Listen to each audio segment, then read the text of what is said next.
Përshëndetje shikues të nderuar, jemi këtu me hoxhën e nderuar Ornul Berisha dhe këtu i kena marrë disa pyetje nga rrjetet sociale që sot do t'ja bëjmë atij. Pa humbur kohë, fillojmë me pyetjen e parë.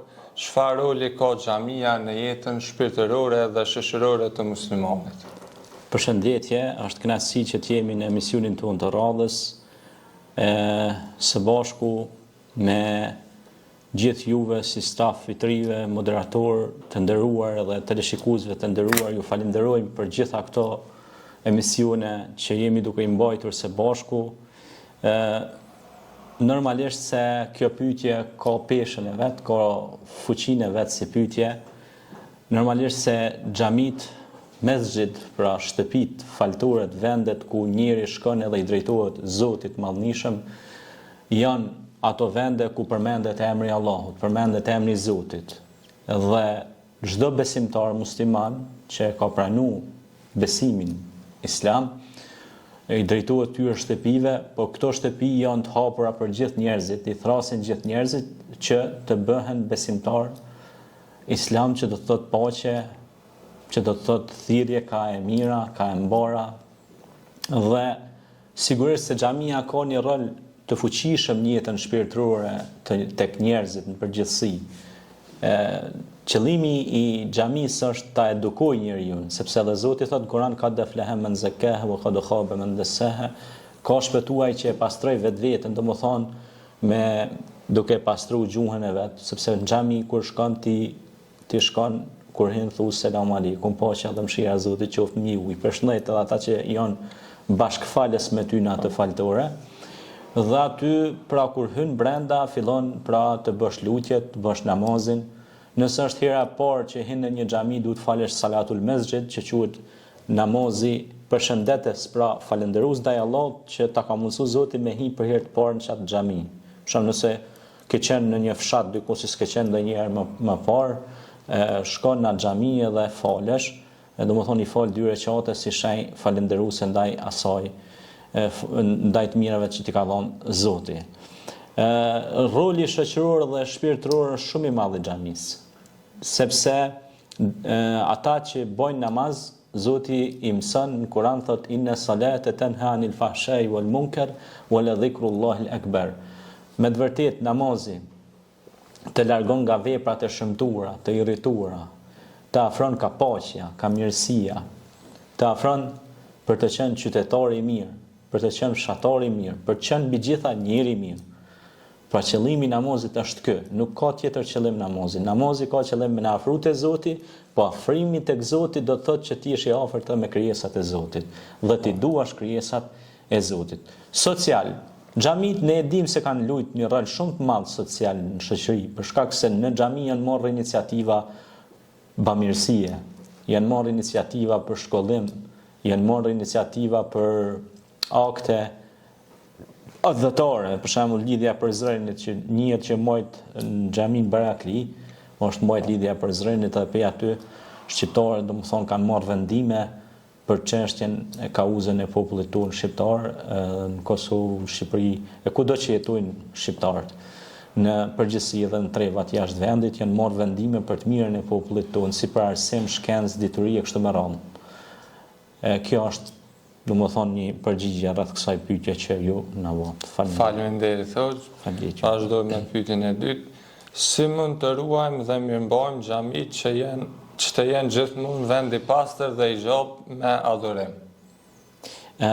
Mirëmbajtja e drejtë e kujdesit për shtëpitë e Allahut u takon për besimtarëve, atyre që kanë besim te Zoti, që i tuten Zotit. Pastrimi i xhamisë është vepër shumë e pëlqyeme. Është sevap shumë i madh, domosht shpërblim shumë i madh te Zoti nëse pastron shtëpinë e Zotit, sepse aty vinë njerëz të luten, edhe tash kur vinë mu lut njerëz aty e duan higjinë, duhet pastërti. Dhe kur është pastërtia e madhe, është higjiena e madhe aty, domethënë njerëzit ndihen më qetë gjatë lutjes, pra ku nuk ka erë në atë këqia, ku nuk është vendi i papastër, sepse vendoset balli në tokë. Sejdja që quhet sejdë. Na kur falem jemi më së afërti me Zotin kur kem ballin në sejdë.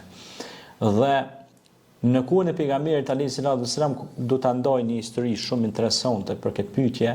Ka qenë një grua e cila thuhet ka qenë kështu, domethënë e zez, mirë po ka qenë shumë besimtare, shumë njëri mirë kon. Edhe ajo ka pastru xhamin vazhdimisht, e ka bërë për hir të Zotit, domethënë ka shkuar edhe ka pastru shtëpinë e Zotit. Edhe një ditë për ditësh pejgamberi peshe xhamia ishte bën pak më papastërt edhe thot ku është ai që ka pastru xhamin ose ajo. Edhe shokët e Muhamedit alayhis salam i thon o pejgamber ajo gru ka ndru jetë apo kupton e. Dhe thot po mirë thot ja keni fal namazin e xhenazës.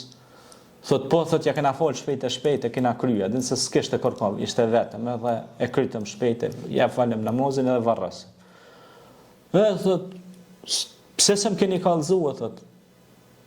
Morri koft, a din atë kuptimin i qartan, a? Thot po pejgamber na e krytëm kështu thot. Jo thot, do duhet më kallzu patjetër thot, se ajo ka njëri më i mirë në mesin tonë thot, si ka pastru shtëpinë e Allahut. E ka bënë vepër vetëm për hatër të Allahut. Edhe të shuhet pejgamberi i merr krejt shokët e vet, edhe ja fol edhe një herë namazin e xhenazës. Edhe pse kishte ndruar jetë, ja fol edhe një herë shenjë respekti, edhe i çon durt edhe lutet pejgamberi alayhis salam për kan, për një person thjesht. Po pse? Ai thjesht po e ka bënë një punë aq të madhe te Zoti, që është pastrimi i xhamisë. Pra neve çka na bën të mëdhej? Veprat e mira. Veprat e mira. Jo të mëdhej pse tash na domethënë ku e diu çka kem pozita ose diçka e tillë ashtu, po të mëdhej na bojnë veprat e mira. Edhe modeste, jo për t'i bërë për t'u dukur tek njerëzit, por për t'i bërë vetëm për të fituar kënaqësinë e Zotit. Faleminderit. Faleminderit. Vazhdojmë me pyetjen e tretë. Cili është shpërblimi për ata që kontribuojnë në ndërtimin ose mirëmbajtjen e një xhamie? Shpërblimi është shumë i madh për ata që ndërtojnë shtëpitë e Zotit dhe që kujdesen për shtëpitë e Zotit.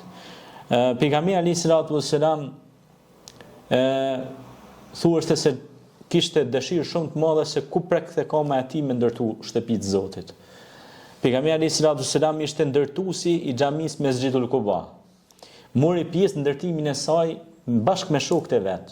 Edhe pse ishte pejgamber, i mante tullat në dorë dhe i vendoste për me bë zitin e me ndërtu faltore në xhamin. Sepse xhamia nuk ishte thjesht xhami, por ishte edhe shkollë. Ishte edhe vend qetësie, ishte edhe vend ku merreshin aktivitete sociale, bamirëse. Pra xhamia ishte simbol i punës së mirë, i veprës së mirë, i fjalës së mirë dhe është akoma e tillë. Dhe pejgamberi selam tregonte se për çdo tull që e vendos ose çdo gjë në qoftë edhe në diçka të vogël, edhe si thonë na 1 euro nëse jep për ndërtimin e një xhamie, Allahu do t'ja ndërtojë një shtëpinë në xhenet atij njeriu që e bën këtë vepër. Pastaj ne kemi shembull Ibrahimin alayhis salam që e bëri ndërtimin e Qabes. Po ashtu Muhamedi alayhis salam ndërtoi xhamin në Tebuk, po ashtu, po në Mesxhidul Quba. Pejgamberi alayhis salam nuk ndërtoi vetëm thjesht xhamin nga bloku, tullat dhe cimentoja, por ndërtoi xhami edhe në zemrat e besimtarëve. Pra, sepse ne duhet të ndërtojmë xhamiat edhe në zemrat tona, jo thjesht shkojmë të falemi aty, a kupton ajo?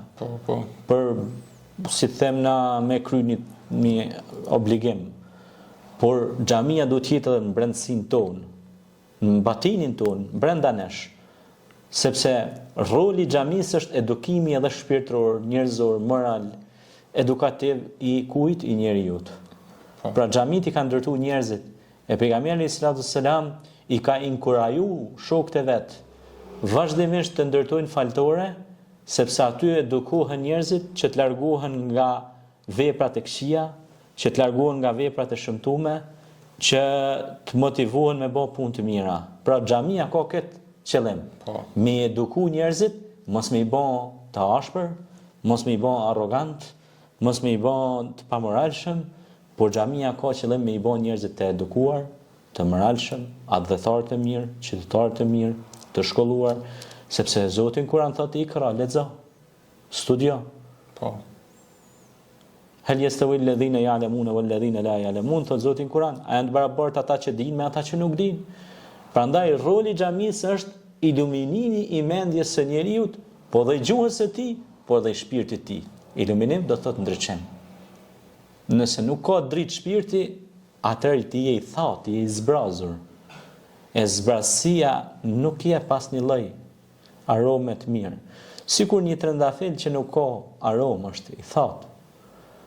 Pra çdo gjë e ka të mirën e vet, prandaj pejgamberi sallallahu alajhi wasallam i inkurajonte edhe shpesh përmendte edhe ajetet e Kuranit innal ladhina amanu wa amilus salihati ulaika hum khairul bariya, ata që bojnë vepra të mira janë krijesat më të dashura tek Allahu. Prandaj ka vepër më të mirë se ndërtimi i një faltorie. Nuk e di. Faleminderit. Vazhdoj me pyetjen e radhës. Si mund të përfshim të rinjt në aktivitetet e xhamive për të bërë atë qendër të edukimit dhe frymëzimit? Po, rinia duhet mu angazhu më shumë në shtëpitë e Zotit. Imamet e xhamive, Allahu i nderoft, kolegë të nderuar, gjithë ata që janë, duhet më shumë të motivojnë të rinjt me konkurse, me forma të ndryshme edukative, të kuptojnë kuptimin e botën e rinisë.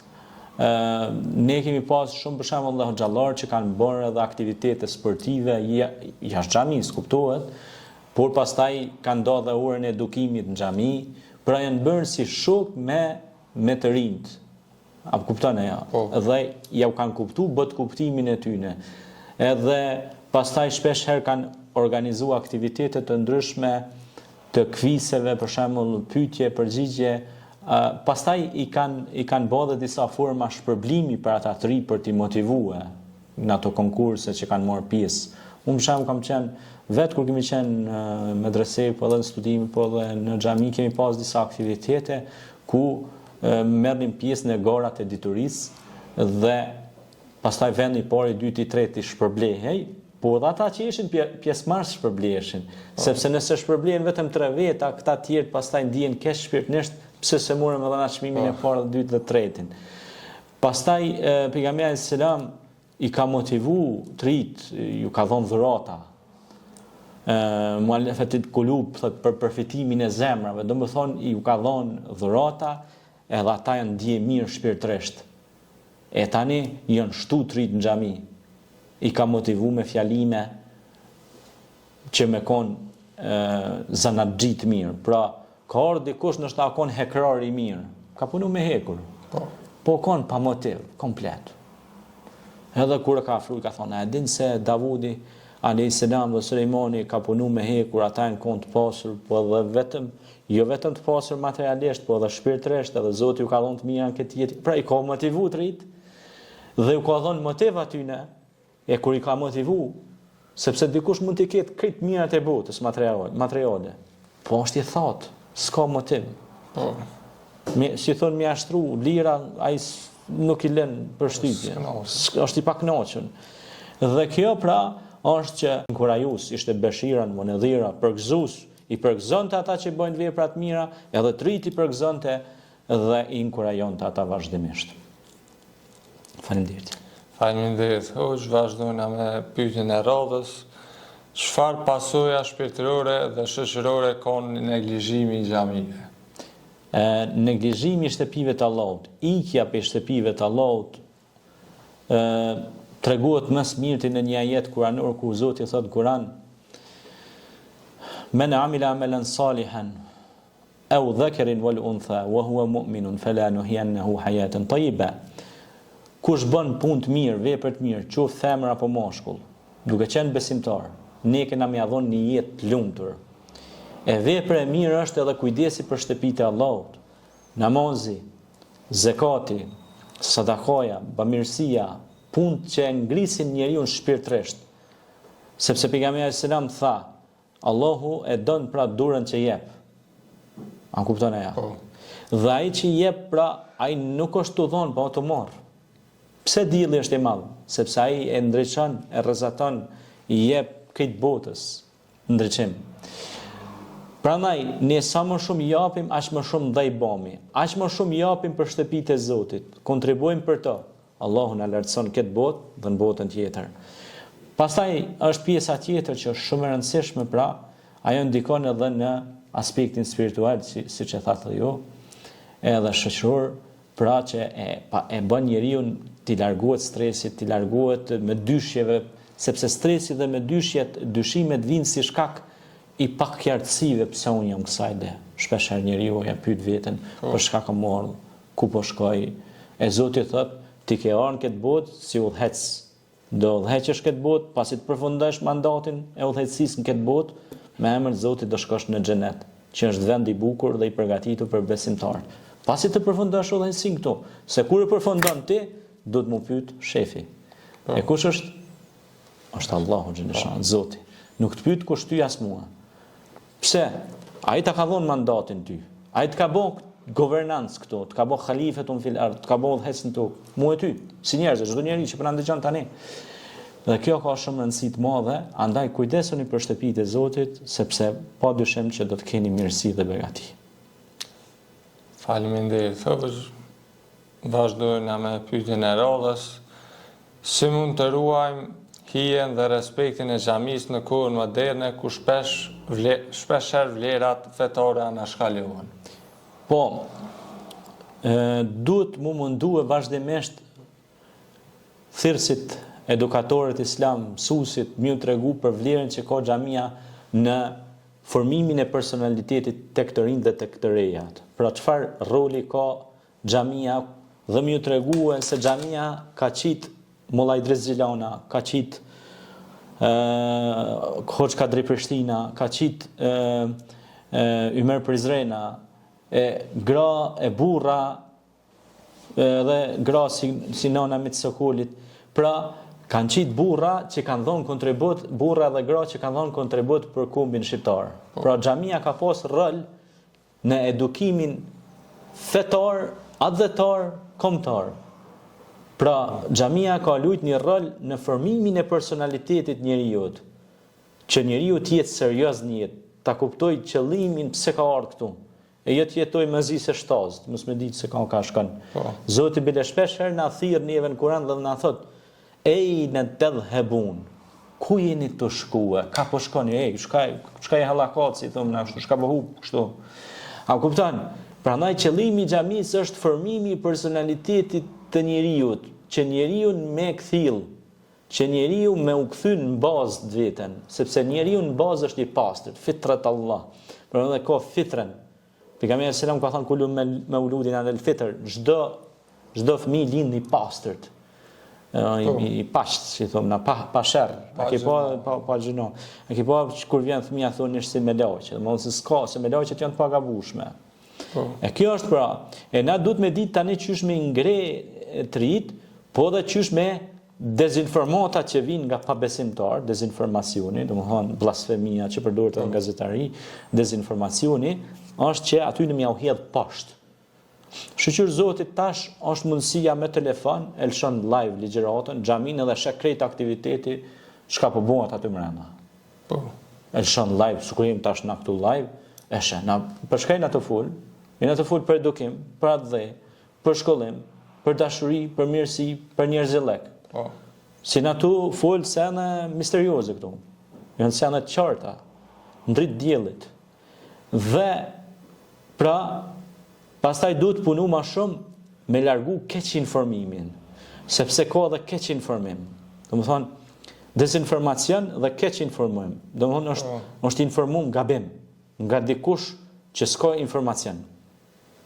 Prandaj dhe Zoti thot në Kur'an: "O ju besimtar, kur ju vjen një lajm, vërtetoni atë lajm." Pra mos fatkeqësisht tash janë të prirur disa të ne që fol pa e ditë hiç.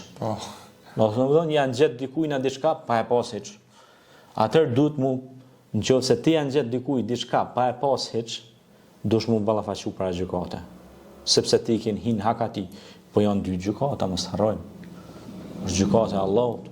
Se ke hin gjëna me njeri, e ke paragjiku, ke fol keq për to, pa ja ke ngjit diçka pa e pas. Por është edhe gjykata e njerëzve që kanë lënë njerëzit gjykatat.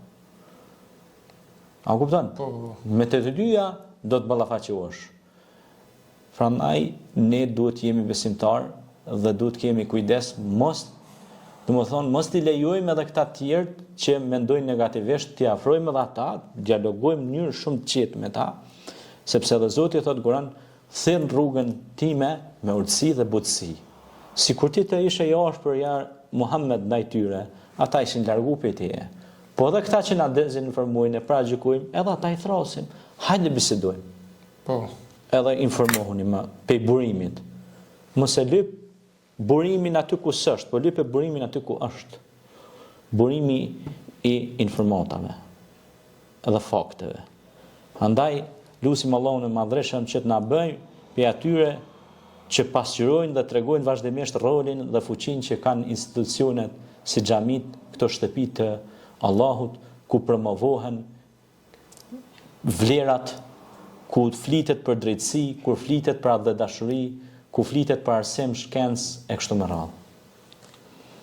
Faleminderit. E kena edhe një pyetje. Çfarë mesazhi duhet t'ju përcjellim besimtarëve për t'i afruar më shumë me xhami dhe namazin me xhamat? Po, ne duhet të tregojmë besimtarëve se namazi me xhamat ka 27 shpërblime. Ka thënë pejgamberi alayhis salam, ai që e fal namazin me xhamat i ka 27 shpërblime. Nëse e fal në shtëpi ki një shpërblim, nëse e fal në xhami ki 27. Domethënë tash ti vlera matematikore po dihet. Po. Pastaj falja me xhamat, pejgamberi alayhis salam ka thënë el xhamatu rahme wal furqatu adhab, xhamati ka bereqet, ka rahmet të madh. Kallabllaku thoshin te nat fshin. Atë në atë kuptimin e mirë të fjalës, jo që të fshin bën dëm, po që kur jeni bashk keni mundësi me bë punë shumë më të mëdha. Vetëm mos sukur ai zogu i braktisën, po nën, po bab, po kërkon, kush t'ia çuni kashore buk aty. A ku janë kallabllak ata mujn me çu përpara shumë punë. Or sukur puna tash të një ndërtese. Ndërtesa ka mu ndërtue, po, një punëtor, çka bën ai? Ka kurse, Duhet me ditë edhe a mund ja qep themelin, kurse kur janë 100 punëtorë është mohabet tjetër. Kështu që pastaj tjetra thot Zoti në Kur'an, wa'tasimu bihablillahi jami'an wa la tafarraqu, bashkohuni mes veti edhe mos u përçoni. Pastaj xhami vjen pe fjalë xhamia, që do të thot bashk shumë, bashkësi, një grup që falen bashk. Po pas faljes ata morën edhe iniciativa për të bërë, për shembull, pastrimin e varrezave. Për të ndërtuar një shkollë, pse jo? Për të ndërtuar një urë, për të pastruar therrat në rrugë, për të ndihmuar njerëzit nevojë. E kështu me radhë, a kupton? Bajnë pra punë që janë të vlefshme, punë që Zoti na mëson në Kur'an, punë të dobishme pra, dhe prandaj pse ky mesazh? Që të rinjt vinë në xhami sepse aty mësohen se si të bëjnë punë të mira që të ndihmojnë edhe të rinjve të tjerë. Dhe duke ndihmuar të tjerë të ndihmojmë edhe veten tonë. Sepse nëse është tjetri keq, edhe ti ndihesh keq. Nëse bëhen shumë të tillë që nuk janë mirë, atëherë edhe ti ke mu përfshin në valën e tyre, se kanë mushtuar ata. Kurse na kur synojmë me shtu të mirë, atëherë shtuhet komuniteti të mirëve edhe na nuk kemi problem. Faleminderit. Faleminderit për përgjigjet, kështë e gjitha. Për pyetjeve, faleminderit për kohën edhe për mundin. Faleminderit edhe të shikuesve, faleminderit edhe të shikuesve që na kanë po. Kështë e gjitha. Faleminderit.